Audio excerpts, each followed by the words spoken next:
اعوذ باللہ من الشیطان الرجیم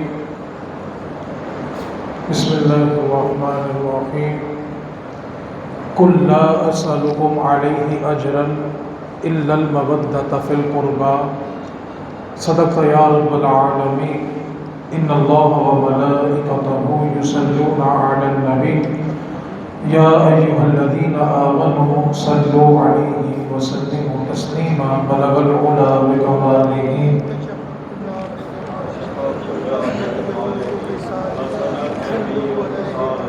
بلغ العلا بکمالہ کشف الدجی بجمالہ حسنت جمیع خصالہ۔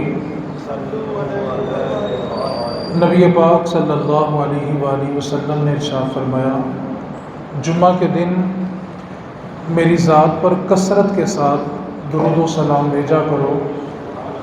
جمعے کے دن جو درود پڑھتا ہے میں محمد خود اس کا درود سماعت فرماتا ہوں۔ سبحان اللہ۔ ہم یہ کہتے ہیں کہ میرے ذہن میں حضور کا خیال آیا تو میری زبان پر درود آیا۔ تھوڑا سا اس کا الٹ کر لیں، پہلے حضور کے خیال میں ہم آئے، پھر ہماری زبان پہ حضور کے بارے درود آیا۔ سبحان اللہ۔ حضور کی اجازت کے بغیر ممکن نہیں ہے، تو اس واسطے درود پاک کا جب بھی موقع ملے کثرت کے ساتھ پڑھا کریں، کیونکہ نبی پاک صلی اللہ علیہ وسلم نے فرمایا، جو بندہ میری ذات پر درود پڑھنا بھول گیا گویا وہ جنت کا راستہ ہی بھول گیا۔ اور نبی پاک صلی اللہ علیہ وسلم نے فرمایا، سب سے بڑا کنجوس انسان وہ ہوتا ہے کہ جس مجلس میں میرا نام لیا جائے اور وہ میری ذات پر درود نہ بھیجے۔ یہ بندے کے کنجوس ہونے کی، بخیل ہونے کی نشانی ہوتی ہے۔ اور یہ سارے وہ لوگ ہوتے ہیں کہ اگر ان کو کسی پنچایت میں فیصلے میں بیٹھنا پڑ جائے تو سب سے اونچی آواز انہی کی ہوتی ہے، اور یہ دوسروں کو چپ کروا کر اپنا موقف بار بار سنانے پر اصرار کرتے ہیں، اور سب سے اونچی آوازیں ہوتی ہیں۔ لیکن افسوس ہے کہ جب اللہ رسول کا نام لینا ہو تو شرمندگی محسوس کرتے ہیں۔ حالانکہ اللہ رسول کا نام اس عقیدے سے، اس یقین سے لیا کریں کہ جو چیز ہماری آواز کو سنے گی قیامت والے دن وہ ہمارے حق میں گواہی بھی دے گی۔ اس لیے اپنے آپ کے لیے گواہ پیدا کیا کریں۔ ہو سکتا ہے کہ ہم قیامت کے دن اللہ کی بارگاہ میں کسی بھی معاملے میں پھنس جائیں اور اللہ کرم کرے کہ وہ چیزیں ہمارے حق میں گواہی دے دیں جو ہماری زبان سے اللہ اور اس کے رسول کا ذکر سنا کرتی تھیں۔ اس لیے آواز کے ساتھ جو ہے وہ رسول رحمت صلی اللہ علیہ وآلہ وسلم کی ذات پر درود بھیجا کریں۔ ہم وہ ایک شعر پڑھتے ہوتے ہیں، ذکر خدا کریں اور ذکر مصطفیٰ نہ کریں، ہمارے منہ میں ہو ایسی زبان خدا نہ کرے۔ تو جب ایسی زبان نہیں ہے تو پھر حضور کی ذات پر بلند آواز سے درود پاک پڑھنا چاہیے۔ بلغ العلا بکمالہ کشف الدجی بجمالہ، بلغ العلا بکمالہ کشف الدجی بجمالہ حسنت جمیع خصالہ۔ ایک صحابی حضور کی بارگاہ میں حاضر ہوئے، عرض کی، آقا میں کتنا ٹائم آپ پر درود پڑھوں؟ کیا میں دن کا ایک حصہ آپ کے اوپر درود پڑھنے کے لیے خاص کر لوں؟ فرمایا ہاں کر لو، لیکن اگر اس سے زیادہ پڑھو تو یہ تمہارے لیے بہتر ہے۔ عرض کیا، آقا آدھا دن آپ کی ذات پہ درود پڑھوں؟ فرمایا ہاں بہت اچھا ہے، لیکن اگر زیادہ پڑھو تو یہ تمہارے لیے بہتر ہے۔ تو پھر وہ صحابی عرض کرنے لگے، آقا فرائض ادا کرنے کے بعد جو وقت ملے گا میں سارے کا سارا ہی آپ کی ذات پہ درود پڑھوں گا۔ تو میرے محبوب نے فرمایا، اگر تم نے ایسا کر لیا تو تمہارے ہر کام کا ذمہ اللہ کے ذمہ ہو جائے گا، پھر تمہارے کاموں میں اللہ مددگار ہو جائے گا۔ تو اس واسطے جب بھی موقع ملا کرے تو کثرت کے ساتھ درود پاک کی تلاوت کیا کرے۔ اللہ تعالی ہمیں زندگیوں کو درود پاک سے مزین کرنے کی توفیق عطا فرمائے۔ قرآن مجید فرقان حمید کی ایک آیت مقدسہ کا آدھا حصہ تلاوت کیا ہے۔ اللہ تعالی ہمیں کتاب لا ریب سمجھ کر اس کے مطابق زندگی بسر کرنے کی توفیق رفیق عطا فرمائے۔ اللہ رب العزت نے ارشاد فرمایا کہ اے نبی آپ ان سے کہہ دیں کہ میں نے تمہیں جو دین پہنچایا ہے، تبلیغ کی ہے، اور دین پہنچانے کے لیے طائف کے بازاروں میں ظلم بھی برداشت کیا، طائف کے نوجوانوں نے پتھراؤ بھی کیا، کعبے کے صحن میں اپنی پشت پر گندی اوجڑیاں بھی اٹھائی، کعبے کی گلیوں میں میرے رستے میں کوڑا کرکٹ بھی پھینکا گیا، میرے رستے میں کانٹے بھی بچھائے گئے، کعبے کی گلیوں میں میرے لیے گڑھے بھی کھودے گئے۔ میں نے اتنی اذیت برداشت کرنے کے بعد تم تک جو دین پہنچا دیا، اور دین کتنا پہنچایا؟ الیوم اکملت لکم، کہ دین سارے کا سارا پہنچا دیا، دین مکمل کر دیا۔ اب میں نے تمہیں دین کی نعمت سے مالا مال کیا، ایک خدا کی بارگاہ میں لایا، تمہیں بت پرستی سے آزاد کرایا، زمانہ جاہلیت سے آزاد کروایا، ایک خدا کا در بتایا۔ یہ سارا کچھ کرنے کے باوجود میں اس پر تم سے کوئی اجرت نہیں مانگتا، میں تم سے کوئی صلہ نہیں مانگتا۔ اگر تم کرنا چاہتے ہی ہو تو پھر ایک کام کرو کہ میری اہل بیت کے ساتھ پیار کرو، میرے گھر والوں کے ساتھ پیار کرو۔ اصل میں اس آیت کا پس منظر یہ ہے کہ صحابہ نے مشورہ کیا کہ نبی پاک صلی اللہ علیہ وسلم کے لیے ہم سب ایک رقم جمع کرتے ہیں اور وہ حضور کی بارگاہ میں پیش کر دیتے ہیں، کیونکہ کاشان نبوت میں مہمان بڑی کثرت کے ساتھ آتے ہیں، اور نبی پاک صلی اللہ علیہ وسلم ہر مہمان کی مہمان نوازی بھی فرماتے ہیں، اور مالی طور پر حالات اتنے وسیع نہیں ہیں۔ تو صحابہ نے ایک رقم جمع کی اور اس بات پر مشاورت کی کہ ہم ہر مہینے یہ رقم جمع کر کے نبی پاک صلی اللہ علیہ وسلم کو تحفہ دیں گے، تاکہ آپ اس رقم سے آنے والے مہمانوں کی مہمان نوازی فرما لیا کریں۔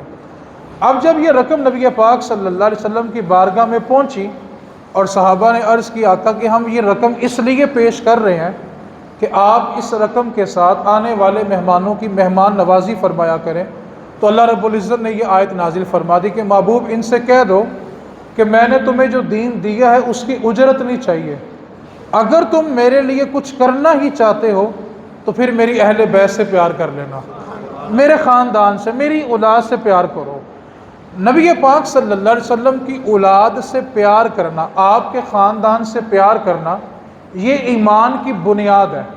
نبی پاک صلی اللہ علیہ وسلم کی حدیث پاک ہے کہ تم میں سے کوئی شخص تب تک مومن نہیں ہو سکتا جب تک وہ اپنی اولاد سے بڑھ کر میری اولاد سے پیار نہ کرے، جب تک وہ اپنی عزت سے بڑھ کر میری اولاد کی عزت نہ کرے، تب تک اس کا ایمان مکمل نہیں ہو سکتا۔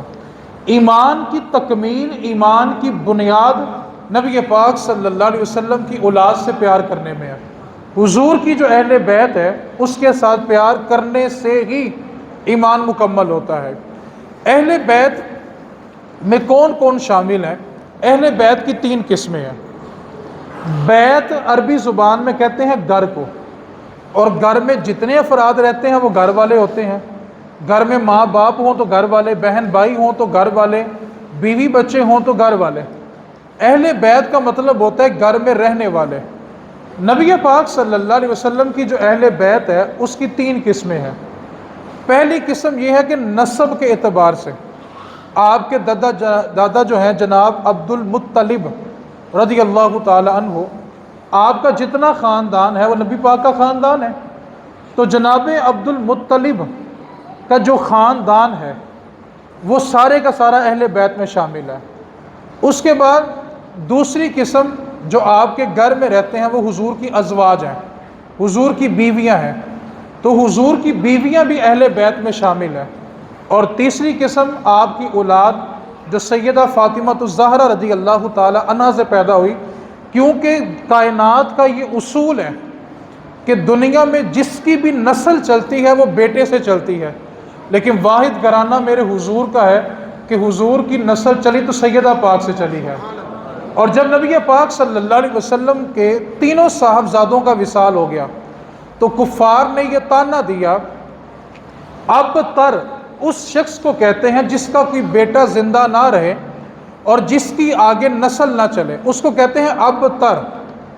اب کفار نے یہ طعنہ دیا کہ ان کے تو 3 صاحبزادوں کا وصال ہو گیا، اب ان کی نسل آگے نہیں چلے گی، تو لہٰذا یہ اب تر ہو گئے ہیں۔ اللہ رب العزت کا قاعدہ اور قانون دیکھیں کہ نبی پاک صلی اللہ علیہ وسلم سے پہلے جتنے بھی انبیاء دنیا میں جلوہ گر ہوئے، جب بھی کسی نبی کو اس کی قوم نے جھٹلایا، اذیت دی، تکلیف دی، تو جواب اللہ تعالیٰ نے نہیں دیا۔ اپنے نبی کو بتایا کہ تم یہ جواب دے دو۔ ہر نبی کو اس کی قوم نے اذیت دی، اور جواب اللہ رب العزت نے نہیں دیا بلکہ اس نبی نے خود دیا۔ لیکن آپ نبی پاک صلی اللہ علیہ وسلم کا پروٹوکول دیکھیں، جب جب کافروں نے حضور کو اذیت دی ہے نا، جواب نبی پاک نے خود اللہ تعالیٰ نے ارشاد فرمایا ہے۔ ابو لہب نے کیا کہا کہ اے نبی تمہارا ہاتھ نعوذ باللہ ٹوٹ جائے، تو فرمایا محبوب جواب تو نے نہیں دینا، ہم دیتے ہیں، تبت یدا ابی لہب و تب۔ تو نے کہا کہ میرے محبوب کا ہاتھ ٹوٹے، ابو لہب تیرے دونوں ہی ہاتھ ٹوٹ جائیں۔ جس جس موقع پہ کفار نے اذیت دی ہے، رسول کریم کا پروٹوکول یہ ہے کہ جواب میرے خالق نے خود ارشاد فرمایا۔ اب کفار نے یہ تانا دیا کہ حضور کے تینوں صاحبزادوں کا وصال ہو گیا، اب تر ہو گئے، آگے نسل نہیں چلے گی، تو جواب نبی پاک نے نہیں دیا۔ اللہ رب العزت نے فرمایا انا اعطیناک الکوثر فصل لربک وانحر ان شانئک ھو الابتر۔ محبوب یہ آپ کو کہتے ہیں ابتر؟ اے محبوب گھبرانا نہیں، بے شک آپ کا دشمن ہی بے نسل ہو کے مرے گا۔ آپ دیکھیں آج دنیا کے ہر کونے میں سید موجود ہے، نبی پاک کی اولاد موجود ہے، اور آپ جانتے ہیں یزید کے 19 بچے تھے۔ کتنے؟ پھر بولو ذرا۔ 15 بیٹے تھے، 4 بیٹیاں تھیں یزید کی۔ اب تانا کیا دیا تھا کافروں نے کہ حضور کی نسل نہیں چلے گی۔ اب حضور کے دشمن دیکھیں، 19 بچے تھے یزید کے، 15 بیٹے تھے، 4 بیٹیاں تھیں۔ آپ تاریخ پڑھ کے دیکھ لیں کسی بھی مصنف کی، آپ کو یہ بات متفق ملے گی یزید کے 19 بچے بے اولاد ہو کے مرے تھے، کسی ایک کے گھر بھی اولاد پیدا نہیں ہوئی۔ یزید کے 19 بچے تھے، اور کربلا میں جس کا ایک ہی بچہ تھا، کربلا میں جس کا ایک ہی بچہ تھا، قیامت تک اس کی نسل جاری رہے گی۔ اور میرے نبی کا فرمان ہے میدان محشر میں ہر نسل، ہر خاندان ٹوٹ جائے گا، لیکن سید قیامت والے دن بھی سید بن کے تشریف لائے گا۔ حضور کا نسب قیامت والے دن بھی قائم رہے گا، اور سید کو قیامت والے دن بھی سید کہہ کے پکارا جائے گا۔ آج کوئی مغل ہے، میاں ہے، ارائی ہے، کسی بھی کاسٹ ہے، رانا ہے، راجپوت ہے، پٹی ہے، کوئی بھی اس کا نسب خاندان، اس کی برادری ہے، قیامت والے دن کوئی بندہ بھی اپنی برادری کی پہچان نہیں رکھے گا، لیکن وہ واحد حضور کی نسل ہے جو قیامت والے دن بھی مصطفیٰ کی نسل کہلائے گی۔ تیری نسل پاک میں ہے بچہ بچہ نور کا، تو ہے عین نور، تیرا سب گھرانہ نور کا۔ تو فرمایا کہ تیرا دشمن بے نسل ہو کے مرے گا۔ یار جس کے 19 تھے اس کا بچہ کچھ نہیں، اور جس کا بچہ ہی ایک تھا، قیامت تک اللہ اس کی نسل کو جاری رکھے گا۔ تو محبوب کا پروٹوکول یہ ہے کہ جب جب حضور کو اذیت دی گئی، جواب حضور نے نہیں، خود اللہ تعالیٰ نے ارشاد فرمایا۔ تو تیسری وہ اولاد اہل بیت میں وہ چیز شامل ہے جو حضور کی اولاد سیدہ فاطمہ سے ہوئی۔ مولا علی نے سیدہ زہرا پاک کے بعد بھی 8 شادیاں اور کی ہیں۔ مولا علی کے ٹوٹل 36 بچے ہیں، 18 بیٹے ہیں، 18 بیٹیاں ہیں، لیکن سید صرف وہ کہلائیں گے جو سیدہ پاک سے پیدا ہوئے ہیں۔ سید صرف وہ کہلائیں گے کیونکہ وہ حضور کی شہزادی ہے نا۔ تو مولا علی کی باقی جتنی اولاد ہے وہ علوی کہلائے گی، مولا علی کی اولاد علوی کہلاتی ہے، لیکن سید صرف وہی کہلائے گی جس کو جنم سیدہ پاک نے دیا ہے، اور آگے ان کی اولاد نے دیا ہے۔ نبی پاک صلی اللہ علیہ وسلم جب اپنے گھر تشریف لاتے تو دروازے پہ کھڑے ہو کے نہ بلند آواز سے سلام کرتے، اور گھر میں داخل نہیں ہوتے۔ اور یہ گھر میں داخل ہونے کا ادب بھی ہے، انسان اپنے ہی گھر میں بھی داخل ہو تو اس کے لیے دستک دینا لازم ہے، یا بلند آواز سے گلا صاف کرنا، یا کسی چیز کو کھٹکھٹانا، تاکہ گھر والے متنبہ ہو جائیں، ان کو پتہ چل جائے کہ گھر کے مرد آ گئے ہیں۔ کیونکہ بعض اوقات خواتین اس حالت میں بیٹھی یا لیٹی ہوتی ہیں کہ جب گھر میں کوئی مرد نہیں ہوتا، گھر کا سربراہ بھی اپنے گھر جائے تو بغیر دستک کے نہیں جا سکتا، اس کو کوئی ایسی نشانی ظاہر کرنی پڑے گی کہ گھر والوں کو علم ہو جائے کہ گھر کا سربراہ آ گیا ہے، مرد حضرات آ گئے ہیں۔ اب نبی پاک صلی اللہ علیہ وسلم کی عادت کریمہ دیکھیں، حضور جب اپنے گھر تشریف لاتے تو دروازے پہ کھڑے ہو جاتے اور بلند آواز سے سلام کرتے، پھر سلام کرتے، پھر سلام کرتے۔ سیدہ خدیجۃ الکبریٰ رضی اللہ تعالی عنہا اپنی بیٹی سیدہ پاک سے فرماتی اے فاطمہ جاؤ تمہارے بابا آ گئے ہیں۔ اب سیدہ پاک بچپن کا عالم ہے، دروازے پہ آتی حضور کی انگلی پکڑتی اور حضور کو انگلی پکڑ کے اپنے گھر میں داخل کرتی، اور سیدہ خدیجہ فرماتی ہیں سیدہ پاک سیدہ فاطمہ حضور سے چھوٹے چھوٹے سوال کرتی اور حضور ان کے بڑے بڑے جواب ارشاد فرمایا کرتے تھے کہ حضور کو سیدہ پاک سے کلام کرنا بڑا پسند تھا۔ تو نبی پاک صلی اللہ علیہ وسلم نے ارشاد فرمایا کہ ایک بندہ جب پیدا ہوا اور جیسے ہی اس نے ہوش سنبھالا، اس نے اپنا گھر رب کی محبت میں چھوڑ دیا اور اس نے جا کر بیت اللہ کا جو صحن ہے جہاں طواف ہوتا ہے وہاں جا کر ایک خیمہ لگایا اور اس خیمے میں بیٹھ گیا، اور پھر اس نے اپنی ساری زندگی کعبے کے سامنے گزاری۔ اور اس کی عادت کیا تھی کہ وہ مقام ابراہیم اور کعبے کے دروازے کے درمیان عبادت کرتا تھا، زندگی اس نے اسی طرح بسر کی۔ اور جب سے اس نے ہوش سنبھالا، نہ نماز کو قضا کیا نہ روزہ قضا کیا، اور ہر وقت عبادت میں رہتا ہے۔ اور جب اس کو موت آئی تو حالت یہ تھی کہ اس کے ایک ہاتھ میں کعبے کا غلاف ہے اور ایک ہاتھ میں کعبے کا دروازہ ہے، اس حالت میں مرے۔ لیکن اگلا جملہ بڑی توجہ طلب ہے، میرے نبی پاک صلی اللہ علیہ وسلم نے ارشاد فرمایا جب سے ہوش سنبھالا گھر بار اللہ کے لیے چھوڑا، کعبے کے صحن میں خیمہ لگایا، نماز نہیں چھوڑی، روزہ نہیں چھوڑا، جب مرا تو ایک ہاتھ میں غلاف کعبہ ہے، دوسرے ہاتھ میں کعبے کی دہلیز ہے، اس حال میں اس کی روح پرواز کرے۔ لیکن اگر اس کے دل میں میری اولاد کے لیے بغض ہے نا تو مرتے ساتھ سیدھا جہنم میں جا کے گرے گا۔ اہل بیت کی دشمنی کوئی عبادت قابل قبول نہیں ہے۔ حضور کی اولاد سے محبت، ایک بات کو یاد رکھیں، انسان اتنا شفیق ہے، اتنا مہربان ہے کہ اگر اس کی اولاد سے کوئی پیار کرے نا تو انسان اس سے پیار کرتا ہے۔ کیوں؟ کہتا ہے یار میرے بچہ نا بڑا پیار کرتا ہے۔ اگر بچوں کو تحائف کوئی خاندان والا بیچتا رہے تو ماں باپ کے دل میں فطرتی طور پہ قدرتی طور پہ اس شخص کے لیے محبت میں اضافہ ہوتا ہے جو بندے کی اولاد کا خیال کرتا ہے۔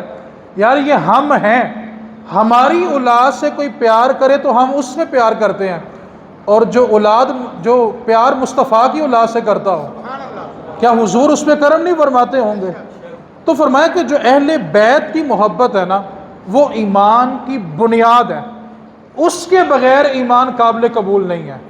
اور نبی پاک صلی اللہ علیہ وسلم نے میری اولاد سے ایک لمحہ محبت کرنا، صرف ایک لمحہ، 100 سال، اور ایک روایت میں کہ 1 سال اس نے بغیر دکھلاوے کے خالص جو اللہ کی عبادت کی ہے نا نفلی، اس سے افضل یہ ہے کہ وہ ایک لمحے کے لیے میری اولاد سے محبت کر لے۔ سبحان اللہ۔ اگلا جملہ سنیں، رسول رحمت صلی اللہ علیہ وسلم نے ایک ہی حج فرمایا، اور حج کے بعد جو خطبہ دیا اس کو تاریخی خطبہ کہتے ہیں، خطبہ حجۃ الوداع۔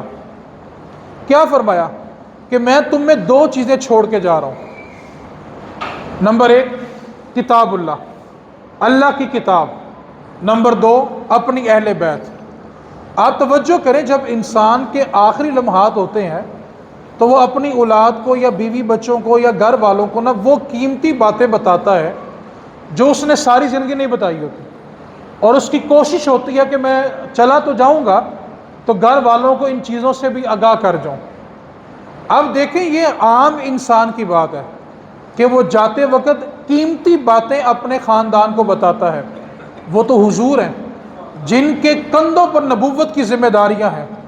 کیا فرمایا کہ میں تم میں 2 چیزیں چھوڑ کے جا رہا ہوں، ایک اللہ کی کتاب چھوڑ کے جا رہا ہوں اور دوسری اپنی اولاد چھوڑ کے جا رہا ہوں۔ جو کوئی ان دونوں کا دامن تھام لے گا اللہ کبھی اس کو گمراہ نہیں ہونے دے گا، وہ ہمیشہ ہدایت پر رہے گا۔ تو بندے کے لیے اہل بیت سے پیار کرنا یہ اس کی ایمان کی بنیاد ہے۔ اور ایک بات کو یاد رکھ لیں، جس نے حضور کے خاندان سے بغض رکھا، آج بہت سارے لوگ ہیں واقعہ کربلا آئے تو ان کے دل میں نا بغض پیدا ہوتا ہے اور کہتے ہیں یہ کیا لوگوں نے تماشا شروع کیا ہوا ہے۔ آپ سے میرا ایک سوال ہے، آپ توجہ کریں گے تو میری بات شاید سمجھ پائیں گے۔ استاد نے کلاس میں بچوں سے سوال کیا کہ بچوں یہ بتاؤ بڑے ہو کے کیا بنو گے؟ ایک بچہ کھڑا ہوا، اس نے کہا کہ میں بڑا ہو کر ڈاکٹر بنوں گا۔ دوسرے سے سوال پوچھا تم کیا بنو گے؟ اس نے کہا جی میں انجینئر بنوں گا۔ تیسرے نے کہا میں سائنسدان بنوں گا۔ چوتھے نے کہا میں ہوائی جہاز اڑاؤں گا، میں پائلٹ بنوں گا۔ جب پانچواں بچہ کھڑا ہوا تو اس نے کہا میں بڑا ہو کے صحابی رسول بنوں گا۔ ساری کلاس پریشان، استاد پریشان۔ اس نے کہا بیٹا تمہیں پتا صحابی کسے کہتے ہیں؟ کہتا جی مجھے پتا ہے۔ تو استاد نے کہا بتاؤ صحابی کسے کہتے ہیں؟ تو بچہ کہنے لگا صحابی وہ ہوتا ہے جس نے جاگتے ہوئے سر کی آنکھوں سے ایمان کی حالت میں روبرو حضور کی زیارت کی ہو اور اس کا وصال بھی ایمان کی حالت پہ ہوا ہو، اس کو صحابی کہتے ہیں۔ تو استاد کہنے لگا بچہ جب تمہیں پتہ ہے اس بات کا کہ صحابی اسی کو کہتے ہیں جس نے حضور کا ظاہری زمانہ پایا ہو اور ایمان کی حالت میں حضور سے ملاقات کی ہو اور ایمان کی حالت میں اس کا وصال بھی ہوا ہو، اس کو صحابی کہتے ہیں، تو یہ بتاؤ کہ تم آج صحابی کیسے بن سکتے ہو؟ تو بچے کا جواب سنیں۔ اس نے کہا استاد جی مجھے یہ نہیں پتا کہ میں نے صحابی بننا ہے کہ نہیں بننا، اور بننا ہے تو کیسے بننا ہے، لیکن میرے دل میں صحابی بننے کا شوق اس لیے پیدا ہوا ہے کہ میری ماں ہر رات سونے سے پہلے مجھے ایک صحابی کا واقعہ سناتی ہے، تو میرے دل میں یہ شوق پیدا ہوا۔ کتنے عظیم لوگ تھے وہ جنہوں نے مصطفیٰ کی قربت پائی ہے۔ اور عید کے موقع پر یہ جملہ مجھے ہر سال یاد آتا ہے کہ یار ہم جب ایک دوسرے کو عید ملتے ہیں تو بڑے خوش ہوتے ہیں، اور اگر انسان اپنے کسی بزرگ کو، اپنے پیر صاحب کو عید ملے تو اس کی خوشی ڈبل ہو جاتی ہے۔ جس عالم سے اس کا پیار ہو اس کو ملے تو اس کی خوشی اور بڑھ جاتی ہے۔ یار میں کہتا ہوں کتنے کمال اور خوش نصیب تھے صحابہ جن کو عید ملنے کے لیے مصطفیٰ موجود تھے، جو عید بھی ملتے تو مصطفیٰ سے ملا کرتے تھے اور عید کی مبارکباد بھی مصطفیٰ سے لیا کرتے تھے۔ تو بچہ کہنے لگا مجھے صحابی بننے کا شوق اس لیے پیدا ہوا کہ میں ہر رات اپنی ماں سے ایک صحابی کا واقعہ سن کے سوتا ہوں۔ آج اپنے اپنے بچوں سے جا کے پوچھنا آپ نے کیا بننا ہے، تو وہ بھلا کیا بتائیں گے؟ جو وہ کارٹون دیکھتے ہیں، جو وہ ٹی وی دیکھتے ہیں، جو گھر میں ماں باپ کے تبصرے سنتے ہیں، جو خاندان کی بے لغو گفتگو سنتے ہیں، بچوں کے اندر وہ شوق پیدا ہوتے ہیں۔ اور جب ہم نے اپنی اولاد کو نبی پاک کی اولاد کی محبت نہیں سکھائی، نبی پاک نے کہا کہ ہر والد کے ذمے 3 باتیں فرض ہیں جو اس نے اپنی اولاد کو سکھانی ہے، نہیں سکھائے گا تو قیامت والے دن اس سے اس چیز کے بارے میں سوال پوچھا جائے گا کہ تمہارے ذمے یہ 3 باتیں تھیں اور تو نے اپنی اولاد کو کیوں نہیں سکھائی۔ ان میں سے سب سے پہلی چیز میرے نبی پاک نے فرمایا ہر باپ کے ذمے یہ لازم ہے کہ اپنی اولاد کو قرآن پڑھنا سکھائیں۔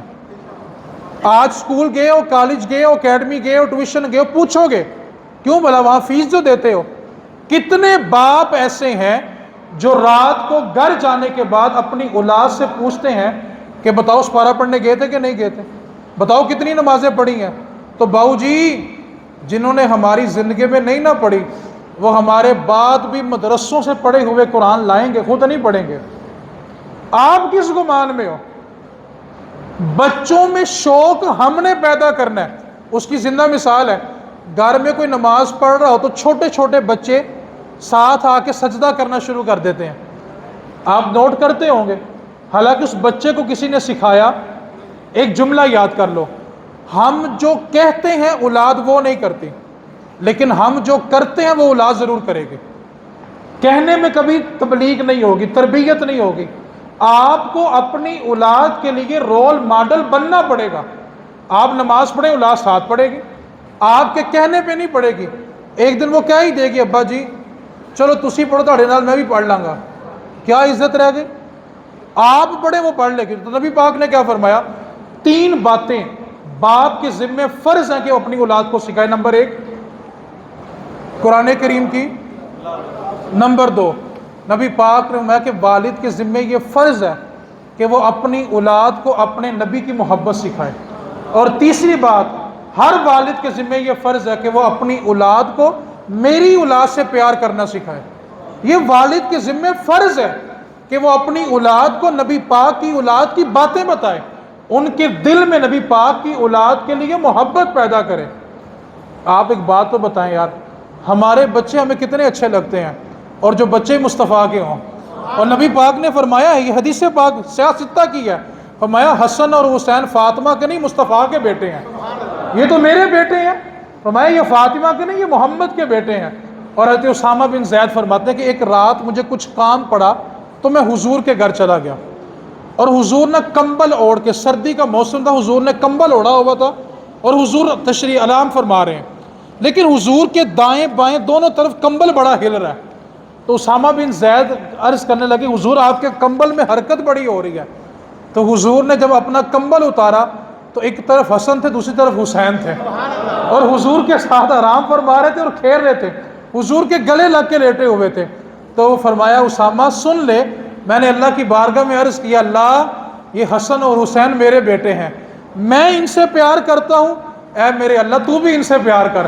اور تیسری عرض میں نے یہ کہ مالک و مولا جو میرے حسن اور حسین سے پیار کرے، اے اللہ تو اس بندے سے بھی پیار فرما. اور میں جو میرے حسن اور حسین سے پیار کرتا ہے اس سے تو میرا رب بھی پیار کرتا ہے. تو اپنی اولاد کو نبی پاک کی اولاد کا پیار سکھائے. حضرت حذیفہ گھر سے نکلنے لگے تو ماں نے پوچھا حذیفہ بن یمان کدھر جا رہے ہو؟ عرض کی اماں جی نبی پاک کے ساتھ نماز پڑھنے جا رہا ہوں. تو ماں نے کہا حذیفہ اگر نبی پاک سے ملاقات ہو جائے تو اپنی ماں کی بخشش کی دعا کرا کے آنا. تو حضرت حذیفہ نے اپنی اماں سے وعدہ کر لیا کہ ماں اگر حضور سے ملاقات ہو گئی تو میں آپ کی بخشش کی دعا ضرور کرواؤں گا. اب آپ بتائیں حذیفہ بن یمان کس مقصد کے لیے نکلے تھے؟ ماں کی بخشش کی، بولو تو صحیح، کیا کام تھا؟ حضور سے مل کے کیا کروانا ہے؟ ماں کی بخشش کی دعا کرانی ہے. حذیفہ بن یمان فرماتے ہیں میں مسجد نبوی میں حاضر ہوا کہ مغرب کی نماز کا وقت ہو گیا. حضور کے پیچھے ہم نے مغرب کی نماز پڑھی اور حضور نے مغرب کی نماز کے بعد درس دینا شروع کیا اور خطبہ اتنا طویل ہوا کہ عشاء کا وقت ہو گیا اور حضور سے ملاقات ہی نہیں ہوئی. اور ماں سے میں وعدہ کر کے آیا تھا کہ بخشش کی دعا کرا کے ہی آؤں گا.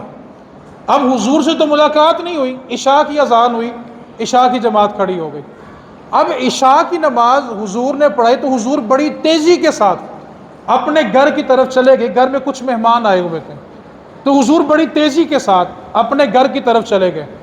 اب یہاں سے ایک بات اور بھی، اگر مسجد کے امام کے مہمان آئے ہو نا تو مہربانی کر کے فرض پڑھ کے اس کو بھی جانے دیا کریں. اپنے مہمان آئے ہوں تو نماز پڑھنے بھی نہیں آتے اور امام صاحب فرض پڑھا کے نکل جائیں تو کی کہتے ہیں اے مولوی نے بڑی کالی ہوتی ہے، اور مہربانی کرو خدا کا خوف کرو یار. اچھا اب حضور کے گھر مہمان آئے تھے تو حضور بڑی تیزی کے ساتھ گھر کی طرف چلے گئے. اب حضور کا رخ انور آگے کی طرف ہے. حذیفہ بن یمان ماں سے وعدہ کر کے آئے تھے کہ ماں آپ کی بخشش کی دعا کروا کے آؤں گا. اب حذیفہ بن یمان رضی اللہ تعالی عنہ فرماتے ہیں میں حضور کے پیچھے پیچھے چلنے لگا. حضور آگے چل رہے ہیں، میں حضور کے پیچھے چل رہا ہوں.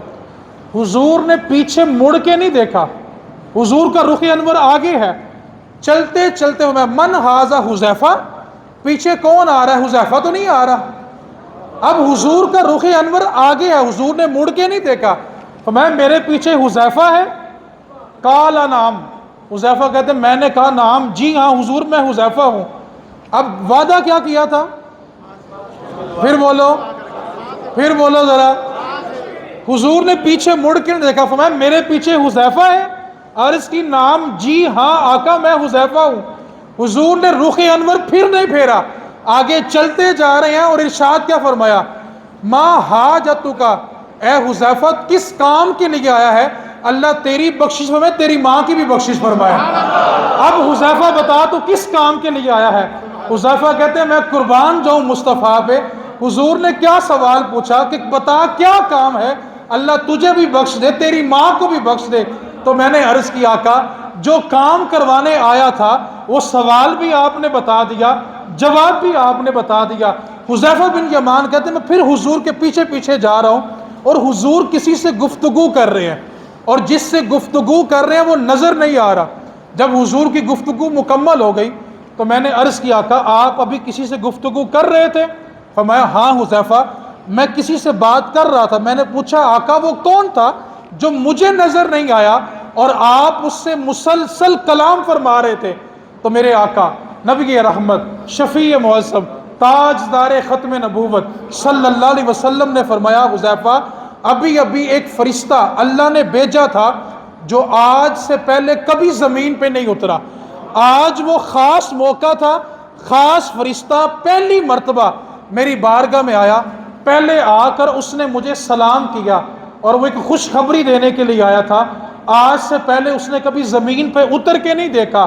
حذیفہ کہتے ہیں میں نے نبی پاک کی بارگاہ میں عرض کیا آقا کیسی خوشخبری کہ فرشتہ پہلی بار زمین پہ اترا؟ تو میرے نبی پاک صلی اللہ علیہ وسلم نے فرمایا حذیفہ وہ فرشتہ یہ خوشخبری دینے آیا تھا، اے اللہ کے رسول اللہ تعالیٰ یہ خوشخبری دے رہا ہے کہ سیدہ پاک جنتی عورتوں کی سردار ہے اور حسن و حسین جنتی نوجوانوں کے سردار بن گئے ہیں۔ اللہ نے آپ کے گھرانے کو جنت کا مالک بنا دیا ہے۔ اور ایک بات کو پلے باندھ لو، میرے نبی کا ہر صحابی جنتی ہے۔ کیا بولا جی میں نے؟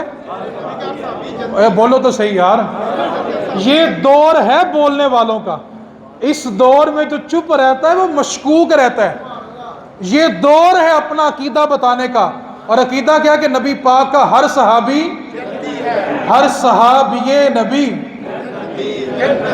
اینج مزہ کو نہیں آنا۔ مجھے کچھ یاد پڑتا ہے کہ یہ در و دیوار بڑی اونچی اونچی آوازیں سنتے رہے ہیں، تو کوئی آواز آج مجھے بھی تو سنائے نا یار۔ ہر صحابی نبی، میرے نبی کا ہر صحابی جنتی ہے اور میرے نبی کی اہل بیت جنت کی مالک ہے۔ یہ بات، یہ عقیدہ ہماری بنیاد ہے کہ جنت جس کو ملے گی وہ نبی پاک کے گھر والوں کی اجازت سے ملے گی، اور نبی پاک کے گھر والے اجازت ہی اسی کو دیں گے جو پیار ابو بکر سے بھی کرتا ہوگا، عمر فاروق سے بھی کرتا ہوگا، عثمان غنی سے بھی کرتا ہوگا، اور میرے نبی کے ہر صحابی کو جنتی مانتا ہوگا۔ یہ ہمارا بنیادی عقیدہ ہے۔ جو اہل بیت سے پیار کرے، نبی پاک کے صحابہ سے پیار کرے، جنت اسی کا مقدر ہے۔ نبی پاک نے حدیث میں بتایا ہے۔ نبی پاک نے کہاں بتایا ہے؟ پھر بولو۔ جیسے محبوب کا میسج پڑھ کے مسکراتے ہو نا، اسی طرح نبی پاک کی حدیث سن کے بھی مسکرایا کرو ذرا۔ کس نے فرمایا؟ حدیث کا مطلب ہوتا ہے یہ وہ الفاظ ہیں جن کو مصطفیٰ کی زبان نے ادا کیا ہوا ہے۔ ایک آپ کی بات ہے، ایک میری بات ہے، اور ایک وہ لفظ ہے جو مصطفیٰ کی زبان سے نکلے ہوئے ہیں۔ فرمایا میرے جو صحابہ ہیں وہ ستاروں کی مانند ہیں۔ کس کے مانند ہیں؟ اور میری اہل بیت کشتی نوح کی مثل ہے۔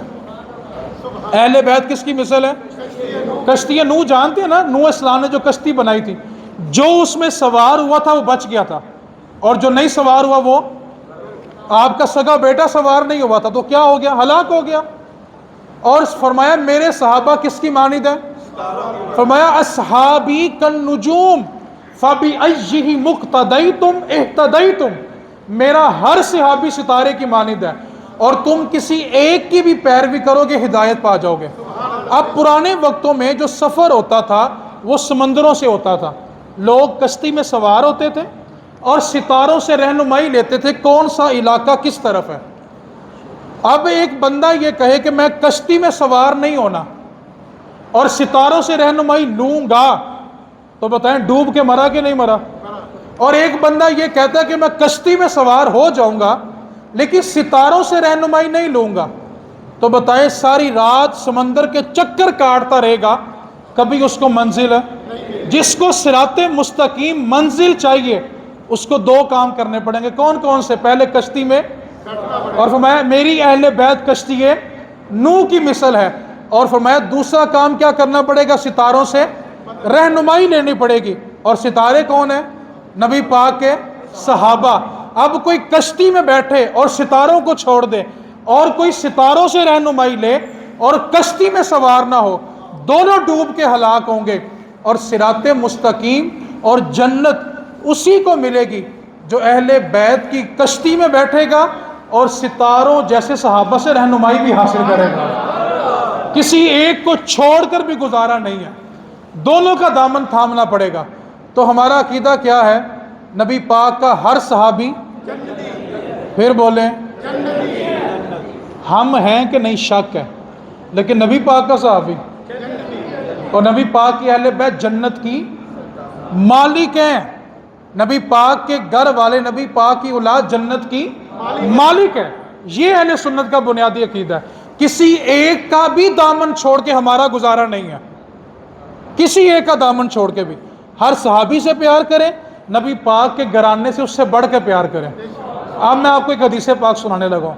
آپ سے اگر میں کہوں یہ کام کرو تو شاید آپ کریں یا نہ کریں، لیکن اگر میں کسی سے یہ کہہ دوں یار میری واسطے کم کر لے، میری خاطر کر لے، تو شاید وہ مروتاً کرے لیکن کر لے گا، یار نہیں یاد علامہ صاحب نے کیا سی، چلو یہ کام کر لیتے ہیں۔ میں کہوں کہ یار میری خاطر یہ کام کر لو، یا جس سے آپ کو سب سے زیادہ پیار ہے اگر آپ سے وہ کہہ دے کہ یار میری خاطر یہ کام کرو، تو بتائیں بندہ کرتا ہے کہ نہیں کرتا؟ بولو تو صحیح۔ اب حدیث پاک سنیں، میرے نبی نے فرمایا میری اولاد سے میری خاطر پیار کرو۔ یار کتنا دل نشین جملہ ہے حضور کا یار۔ حضور ہمارے میری خاطر میری اولاد سے پیار کرو، یار جب درمیان میں واسطہ ہی حضور کا ہے پیچھے کیا رہ گیا؟ حضور کہہ رہے میری خاطر پیار کرو، اور حضور کو چھوڑ کے اس واسطے یہ جو مہینہ شروع ہوا نا، بڑی برکت والا مہینہ، بڑی عظمت والا مہینہ ہے۔ کسی اختلاف کی طرف نہیں جانا، کسی بھی اختلاف کی طرف۔ آخری پیغام یہ ہے، یہ مہینہ خاص طور پر منسوب ہے نبی پاک کے گھرانے کے ساتھ۔ آج کے خطبہ جمعہ سے آپ کے لیے جو پیغام ہے، اگر آپ پیغام توجہ سے سنیں گے تو شاید آپ کے دل میں اتر جائے، کاش کہ تیرے دل میں اتر جائے، لیکن کب اترے گی؟ جب توجہ سے۔ آخری پیغام ہے، 3 سے 4 منٹ کی بات ہے، توجہ چاہتا ہوں۔ زندگی میں جب بھی آپ کا جھگڑا ہو جائے، کیا لفظ بولا ہے جی میں نے؟ زندگی میں جھگڑا ہو جائے اور آپ کے مد مقابل سید ہو، جس سے آپ کا جھگڑا ہوا وہ کون ہے؟ یہ اس بات سوچ کر جھگڑا چھوڑ دینا، یہ بات سوچ کر جھگڑا چھوڑ دینا کہ اس کی رگوں میں دوڑنے والا خون مصطفیٰ کا خون ہے۔ بات ختم ہو گئی یار۔ یار ہماری رگوں میں ہمارے باپ کا خون ہے، اور جو سید ہو اس کی رگوں میں دوڑنے والا خون مصطفیٰ کا خون ہے، حیدر کرار کا خون ہے، امام حسن اور حسین کا خون ہے۔ سید مد مقابل آ جائے، اپنا موقف چھوڑ دو، آپ حق پر ہو، آپ ہی حق پر ہو، آپ 100% حق پر ہو، لیکن جھگڑا کیوں چھوڑنا کہ میرے سامنے مصطفیٰ کی اولاد ہے؟ آپ نبی پاک کی اولاد کی حیا کریں۔ جنید بغدادی رحمۃ اللہ علیہ، بغدادی، جنید بغدادی، توجہ سے بات سننی ہے۔ لاہور میں جتنے اولیاء ہیں، کیا کہا میں نے جی؟ چلے ہم برے صغیر جمع کر لیتے ہیں۔ برے صغیر میں جتنے اولیاء ہیں وہ چمکتے ہوئے ستارے ہیں۔ کیا بولا جی میں نے؟ توجہ نہیں فرما رہے آپ۔ آخری نچوڑ ہے، برے صغیر میں جتنے ولی ہیں وہ چمکتے ہوئے، اور ان کا چاند داتا علی حجویری ہے۔ سارے ولی چمکتے ہوئے ستارے ہیں اور ان کا چاند، آپ نے داتا صاحب کو سمجھا ہی نہیں ہے۔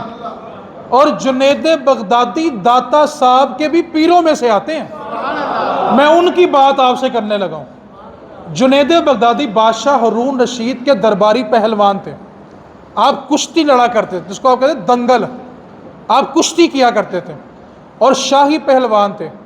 شاہی دربار میں آپ کی اچھی مالش ہوتی تھی، اچھی خوراک ملتی تھی، اور آپ صرف سرکاری مقابلے لڑا کرتے تھے۔ ایک وقت ایسا آیا کہ بادشاہ ہارون رشید نے اعلان کر دیا کہ جو میرے پہلوان جنید کو ہرائے گا، ہارون رشید اس کو منہ مانگا انعام دے گا، کیونکہ بادشاہ ہارون رشید کو پتہ تھا کہ اس کی خوراک، اس کی مالش، درباری پہلوان ہے اور اس کا مقابلہ کوئی نہیں کرتا۔ بادشاہ نے اعلان کروا دیا، پورے بغداد میں شور پھیل گیا کہ جو جنید کو ہرائے گا اس کو منہ مانگا انعام دیا جائے گا۔ ایک شخص نے یہ مقابلہ قبول کر لیا اور تاریخ مقرر ہو گئی۔ اب میدان سجا، جب میدان سجا تو لوگ آئے، جنید بغدادی رحمۃ اللہ علیہ وہ جو خاص لباس ہوتا ہے دنگل کرنے کا وہ پہنا، اور آپ میدان میں اترے۔ اب لوگ منتظر ہیں، جس نے مقابلہ قبول کیا تھا وہ کدھر ہے؟ سامنے والی سائڈ سے بالکل کمزور سا شخص وہ میدان میں اترا، جو پہلوانی کے آداب بھی نہیں جانتا تھا۔ لوگوں نے اس کو آواز دی کہ تم مر جائے گا، ہلاک ہو جائے گا، ابھی ابھی مقابلہ چھوڑ دے، جنید کے سامنے نہ جا۔ لیکن اس نے کہا میں نے مقابلہ لڑنا ہے۔ آپ نے دیکھا ہوگا کہ پہلوان لڑنے سے پہلے آپس میں پنجہ لڑاتے ہیں، ایک دوسرے کو گردن پہ کندھوں پہ ہاتھ رکھ کے پنجہ لڑاتے ہیں، تو پھر مقابلہ شروع ہوتا ہے۔ جب دونوں پہلوانوں نے آپس میں ہاتھ لڑا لیے تو وہ جو کمزور اور لاغر شخص تھا نا، وہ جنید بغدادی کے کان میں کہنے لگا جنید میں پہلوان نہیں ہوں اور نہ میں تجھ سے مقابلہ کرنے آیا ہوں، اصل مسئلہ یہ ہے کہ میرے بچے 3 دن کے بھوکے ہیں، ان کے لیے گھر میں آٹا اور راشن نہیں تھا، تو میں صرف یہ سن کے آیا ہوں کہ جو جیتے گا منہ مانگا انعام دیا جائے گا۔ لیکن جنید بچوں کی بھوک دیکھی نہیں گئی، اس لیے تیرے سامنے آیا ہوں۔ اور آخری بات یہ ہے کہ جنید سن لے کہ میں مصطفیٰ کی اولاد کا سید زادہ ہوں، میں ایک سید ہوں، حضور کا خون میری رگوں میں ہے، میں جنید تجھ سے لڑنے نہیں آیا۔ لیکن جنید سن لے میرے نبی کی اولاد 3 دن کی بھوکی ہے، ان کے پاس آٹا نہیں ہے، خوراک نہیں ہے، ان کے لیے آیا ہوں۔ جنید بغدادی کی آنکھوں میں آنسو آ گئے، کہنے لگے مقابلہ ہوگا تو شروع کر۔ جب مقابلہ شروع ہوا تو اس سید زادے نے جنید کو اٹھایا اور زمین پہ پٹخ دیا۔ بادشاہ ہارون رشید شاہی سیٹ سے اٹھا اور کہنے لگا ایسا نہیں ہو سکتا کہ میرا جنید ایک لاغر کمزور انسان سے ہار جائے، ایسا نہیں ہوگا۔ دوبارہ پھر پنجہ لڑایا گیا، وہ کمزور شخص کہنے لگا جنید یاد رکھنا میں سید ہوں، میں تجھ سے لڑنے نہیں آیا، لیکن مصطفیٰ کے بچے گھر بھوکے ہیں، ان کے لیے خوراک لینے آیا ہوں۔ پھر پنجہ لڑایا گیا، جنید پھر زمین پر، تیسری بار پنجہ ہوا، جنید پھر زمین پہ۔ بادشاہ نے اپنے محل سے نکال دیا، گھر گئے تو بیوی نے تانا دیا کہ پورے محلے میں میری ناک کٹ گئی ہے، ہر عورت مجھے کہتی ہے کہ تیرا شوہر تو بڑا پہلوان تھا، آج ایک کمزور شخص سے ہار گیا۔ جنید بغدادی نے بستر اٹھایا، جنگل کی طرف چلے گئے اور جا کر جب جنگل میں ڈیرا لگایا، اللہ کی بارگاہ میں سجدے میں سر رکھا، روتے روتے سو گئے۔ خواب میں کملی والے آقا خود تشریف لائے، فرمایا جنید آج تو نے میری اولاد کو عزت دی ہے، اب دیکھ اللہ اور اس کا رسول تجھے کیسی عزت عطا فرماتا ہے۔ تو یار جب مقابلے میں سید آ جائے، صرف یہ جملہ یاد رکھنا کہ اس کی رگوں میں دوڑنے والا خون میرے حضور کا خون ہے۔ بلخ کے علاقے میں قحط پڑ گیا، لوگ بھوکے مرنے لگے، تو لوگ ہجرت کر کے سمرقند کی طرف آنے لگے، اور ان ہجرت کرنے والوں میں ایک عورت جس کے ساتھ 3 بیٹیاں تھیں، وہ بھی سمرقند پہنچی، اور اس نے جا کر ایک امیر زادہ مسلمان تھا، اس کے دروازے پر دستک دی اور کہا ہجرت کر کے آیا، بلخ میں بڑا قحط پڑ گیا ہے اور بیٹیاں ساتھ ہیں، تو کچھ امداد چاہتی ہوں، بتایا ہے سمرقند والوں نے کہ تو بڑا مالدار بندہ ہے۔ تو کہنے لگا پہلے یہ بتا کہ تیرا تعارف کیا ہے۔ جو ماڑا بندہ ہوتا ہے نا، وہ کوشش کرتا ہے کہ اس کا برم بھی قائم رہے اور اللہ اس کی ضرورت کو پورا کر دے۔ وہ تو خاتون تھوڑا قریب ہوئی اور کہنے لگی کہ میں اپنا تعارف صرف اتنا کرواؤں گی کہ میں سیدہ فاطمہ کی بیٹی لگتی ہوں، اور میری رگوں میں جو دوڑنے والا خون ہے وہ میرے مصطفیٰ کا خون ہے۔ حضور کی بیٹیاں 3 دن کی بھوکی، ہم ہجرت کر کے سمرقند پہنچے ہیں، تو تم سے کچھ مدد چاہیے۔ مسلمان کہنے لگا تیرے پاس کیا دلیل ہے کہ تو مصطفیٰ کی اولاد ہے؟ اس عورت نے اپنا پلو کھولا، اپنے آنسو صاف کیا اور کہا اللہ تیرا بھلا کرے، اور چھل دیے۔ چلتے چلتے اس کو کسی نے کہا کہ فلاں علاقے میں کہ یہودی رہتا ہے، بڑا سخی ہے، بڑا مالدار ہے، جا کر اس پر امداد طلب کر لو۔ وہ خاتون چلی، اس نے جا کے یہودی کے دروازے پہ دستک دی اور کہا ہجرت کر کے سمرقند پہنچے ہیں، لوگوں نے بتایا کہ تو بڑا مالدار، بڑا سخی ہے، رہائش بھی نہیں ہے، کھانا بھی نہیں ہے، چھت چاہیے، اور سن لو کہ ہم پیغمبر مصطفیٰ کی اولاد میں سے ہیں۔ یہودی نے کہا رک جاؤ۔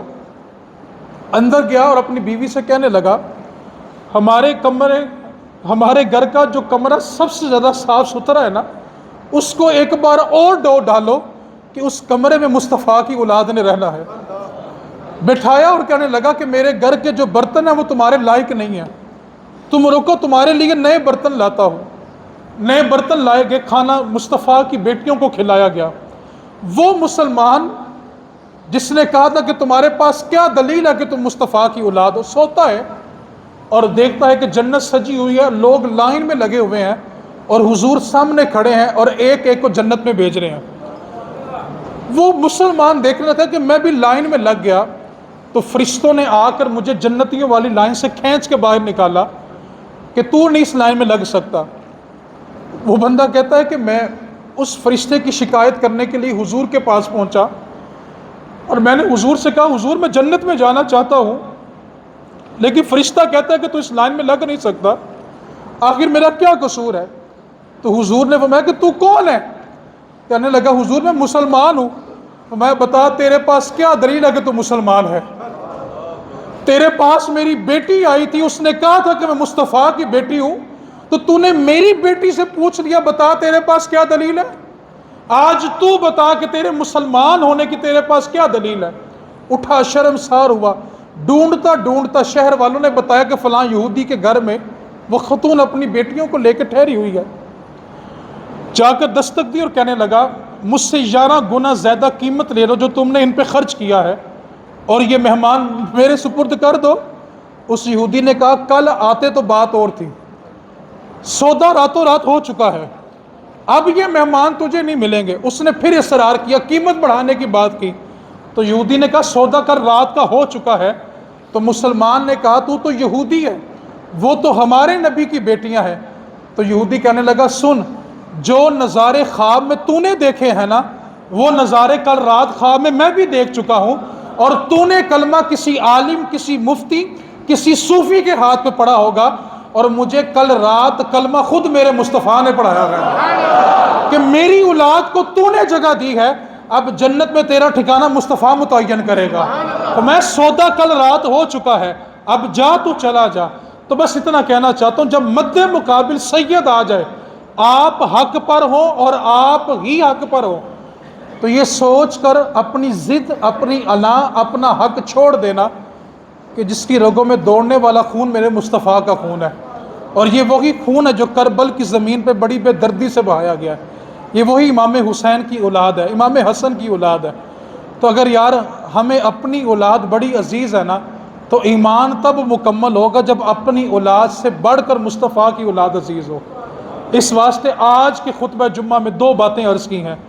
جب تک نبی پاک کی اولاد سے پیار نہیں بڑھے گا، ایمان مکمل نہیں ہے۔